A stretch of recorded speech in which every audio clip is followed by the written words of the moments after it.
mi dondo me wana ya CTV ton le bi papata to jireke me me to pipo mi son eyin fin konkole mi dondo mi na mi no pon mi to wele bi no mi no zan akwa mi ton do ron pon mi jiwe na so do na lopolopo mi ton le dide nkono do na mi do eyin tito men konkowe tito eyin EAC TV egbe eyin tito me mi ra wa yin ajo azonkwe to egbe bo eyin mi kan mais d'abord mettons le poids à Balogi pour un an d'eau il est mi tu dirais que mais mais dans d'eau il y a écouté quand EAC TV dans les bi pata pata mettons nous commettons à fond nous y a un commettons surtout ici S. Mathieu mais d'abord Mathieu et na Jeremy mina do ya mi na e kana yoro eyan azonwe mettons azonwe mettons et nous y a do kedi o e na pacha me support do te yimo Chine si gbeme asonfolo si côté do jote asonfolo to Chine we joson mina do ti mena mi to kleme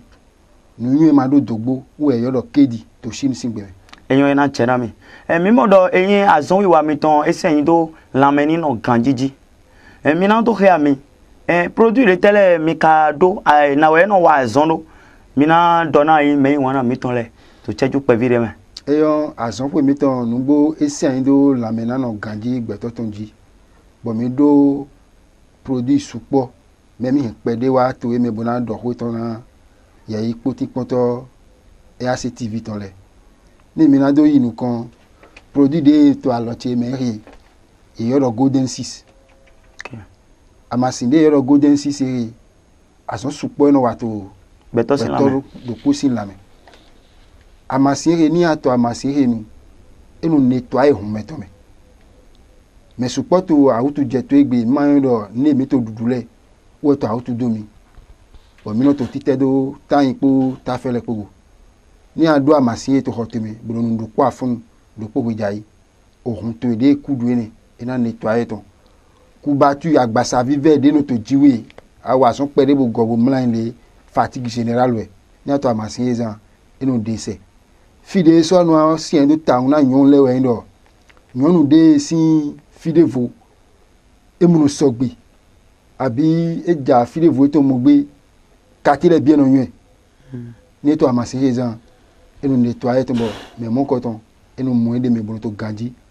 bo fide abi fide vo couper o ba sun lopo o ba sun aton e ba sun ene abi mi lo no mo fura we to sun lopo me abi yen mo lopo na ba sun aton e ku ni mo revo ni to amase zan enu corriger ton bon wa normal ni minado so inu konde me amasine foto fi yo do Evest Comfort nyonu si amasine nyonu de filo voto couper bi abi do infection to glo ni to amasine Evest Comfort ezan enu nettoyer ton bon wa normal ni do jifi e lezo e jifi do po e ma so mo fi ba ni to amasine ezan o fi to na wa ete ena mo fi boji wo suna yin ajino amase na esiganu gbon ni eze enne to afun bonu mi lo enu to gacha to me ena ki agan ho enne bo so nu enne levu na so ki agan ho enne bo so nu enne levu mo na no ka wona wa ete ena fo bo fi levu to na wa ete ena wa normal ni mi wa amase heji e yo do licovid amase licovid enu wa so do prostate di mais l'homme a dit prostate si haut ni to amasi ezan na corriger ton abi prostate lo ko to fine ni eze amasi vigor essentiel poser revive poser rechide di bo chaka atole do enele do po bo je sisanji prostate de gwene na corriger ton bona wa normal sun le bien do prostate amani déclencher na mede ou on do prostate to klado me na eno yo egbon adoga tuwe anaya do ugbe bona zenkaka bona wa do pedi bona sendu weto wa hotu me abi weto abio fide atoson anamo do chukoto me to kofa prostate e déclencher ni awule bona masinle boto sizan e na corriger ton abi faiblesse ne to mo so no fo ganjiba e mo so no chite ganjiba wo pasi e pon to afun wo le bi to ne otu ni wule bona masin revive abi vigor essentiel boto sizan o kaito de ku bo e ma so yin asudagbe to ko meba ina wa asusi o tene ni mi to so fine mi na wa gastrifort amasi gastrifort azon daho no wato gbeto sin lame ni mi ze gbeto do pole ni mi to nudu mi no modo mi to mi ka me yi bo to mi yen de le no ti adon mi to me bo no a créer auto na mi ni mi lo to sizan déchet de très do adogbo ton si ho menele e no nettoyer ton bo no wa normal abi me lo do apato ho me you say ni ze gastrifort bo to sizan e no nettoyer ton ni mi to so fini mi na wa godi ifa antibiotique forte we e no wa so do hépatite G me le do hépatite chronique ni ze godi ifa bo ze reshi o so antibiotique bo cha wele do po bo no fon afonu bo no reshi aton do adon tata me ma na odun na no aton bo na ba gan orupo bo na ze gastrifort bo na nu ene le so je wejai ena so nu do mo ni to sizan hépatite chronique ne ena wa ete ena gbo bo na mo ede mi ni mi ze amasin reshi autu do poropo 45 u je no wa sun do to gbeto sin na me donc imi to so fini mi na wa kodi ro ajeli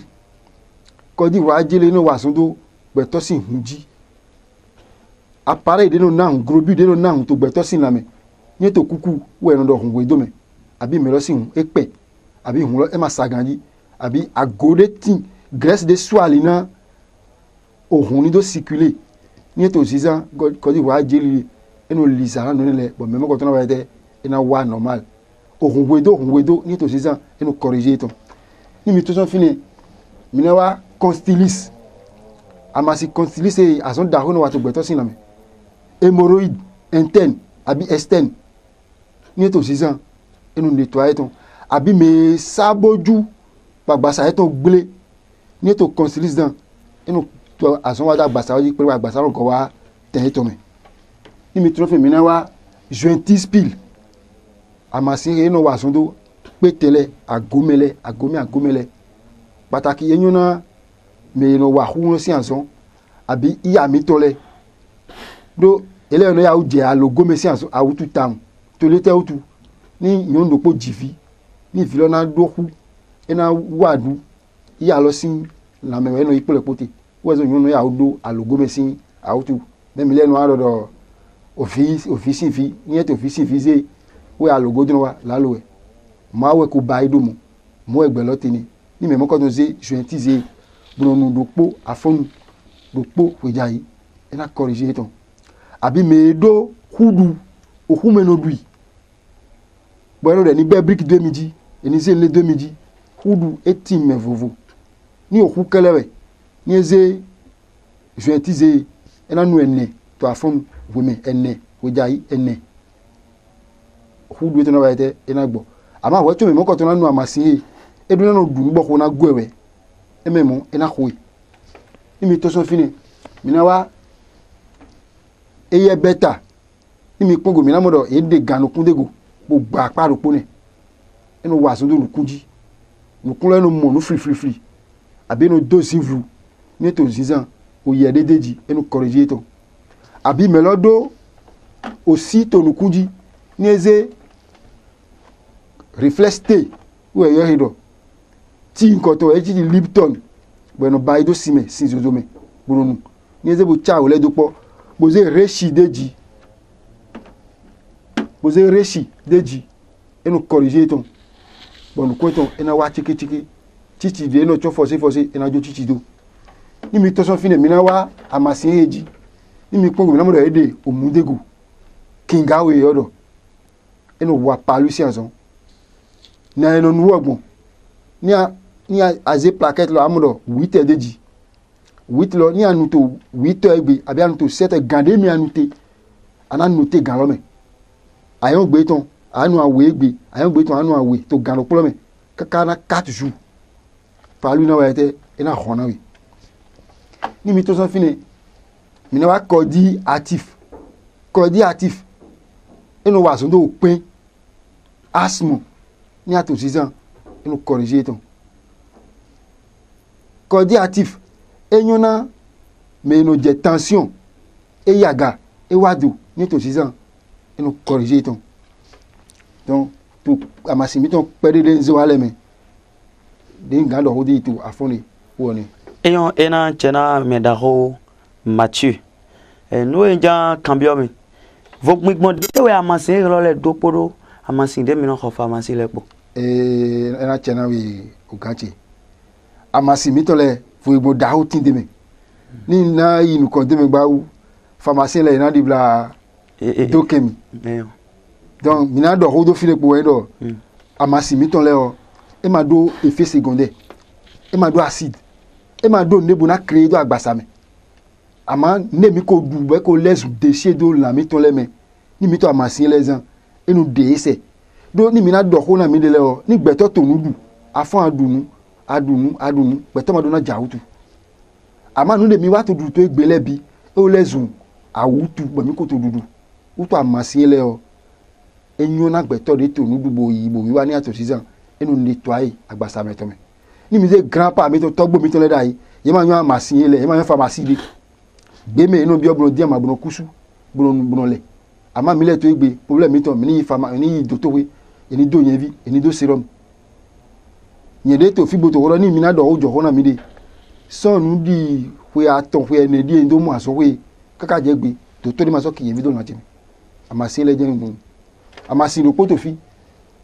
multivitamin amasusu e chaka to po fi bodo be amasi edo bodo kle eno wa so vitamin ne hudo agbasa ni ato season anu mode anu fun re mi fun gari donc amasi mi to le o e ma do awutu de buno hawa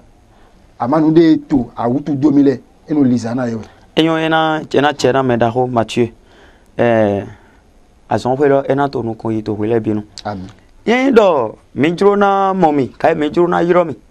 fite we mi lo su mi sin do gan to Benin to me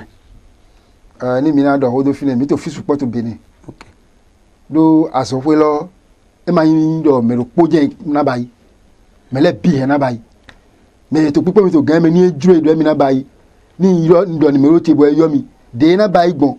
bona do yin de do asofwe lo afun to le bi popata awewe titan awutu de to tukla do mi ina to so meji ni gbeto to ganji gbe mata awutu je gba ko ma to apo to me e so to awutu de voje awutu apo me to ni asonwolo tin to tribunal lizara no ile bi popata na enu ba igun ni mi na do ho yo vole oyo do réseau me supo ninu po budo wa so dai grand palais inu associé de do po bo na ile gle na me to egbe so na ile na me devu na le paka na le ajolu nu mo ko to yan aso we sitito do yede mo aso we di ke me devu ni mo bo ndo amasi aso we to enu gbo awutu ma yi me lo bodo yi client blue do amina no sa machine no do ke do wo su he na bayi ni me ne wa bo je bi bayi ji bo je nu ko idoji yede do ne yeso na yi nu ko ti to aso wo to ni e na mo mi to fi support to Benin pele mi to mi no bayi to fi support to Benin yen fi de yen pa chegbon yen no bayi to hogbon to paro we ni mi je kutonu ni mi je kome nse ndo kome ni mi je mono lo complet fi de pe mono gbe gbon to kome no wa so bo fi lebi ni me o teji esi gan mo mi te ni me o titan weyin 97 67 47 27 edo WhatsApp numéro aweto 97 88 95 69 wo so to WhatsApp di ni an yiro to gande pe me fi de pe de atinte udo de pe de ado problem de ado mo amasin dali ni wa mi na do hewe ni so ojo ani so wa so po mi po e mi so David Aleji na eno ba egbon anako awudo popa so wo lopo mi le na David Aleji ina na we saki ro poto sakro ana mo document e de me aso wo sin ko de ji kedi ana mo de me ni eno ba egbon amasin da aso wo do le bi papata etito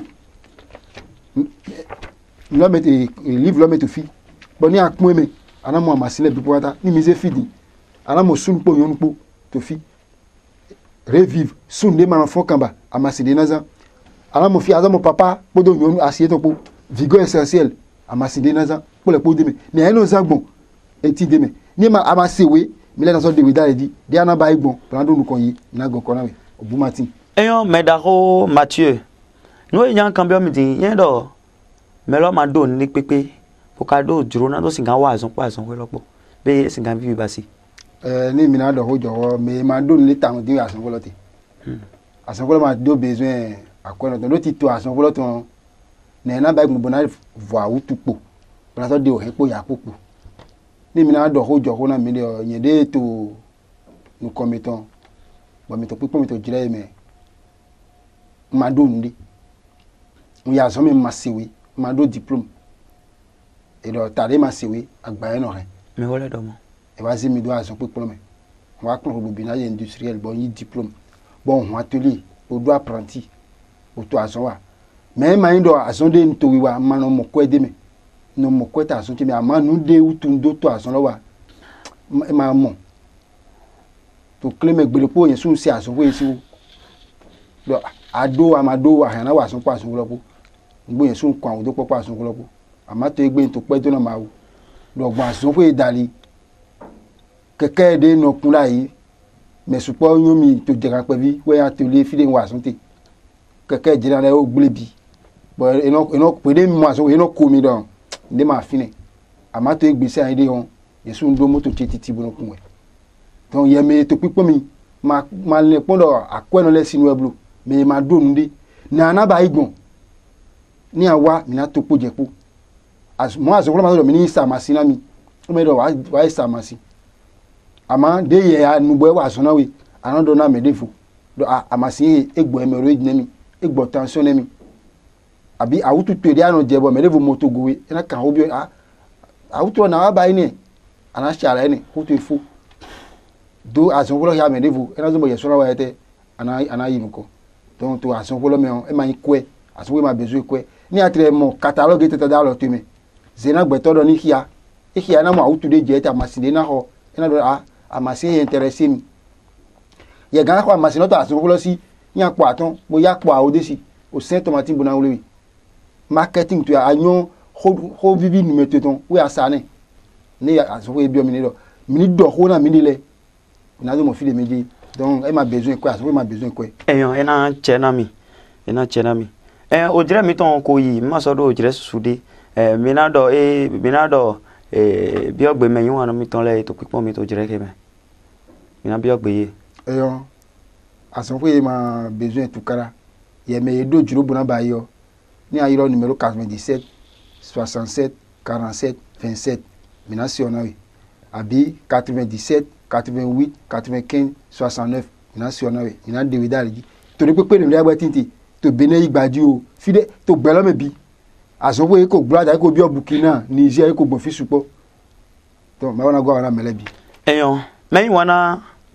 ACTV bene ton le bi papata mi don domina o jire emi jodo na do sigan wa ete na o sigan pon eyin ti to me dagbedagbe ena chenami eyi wedenu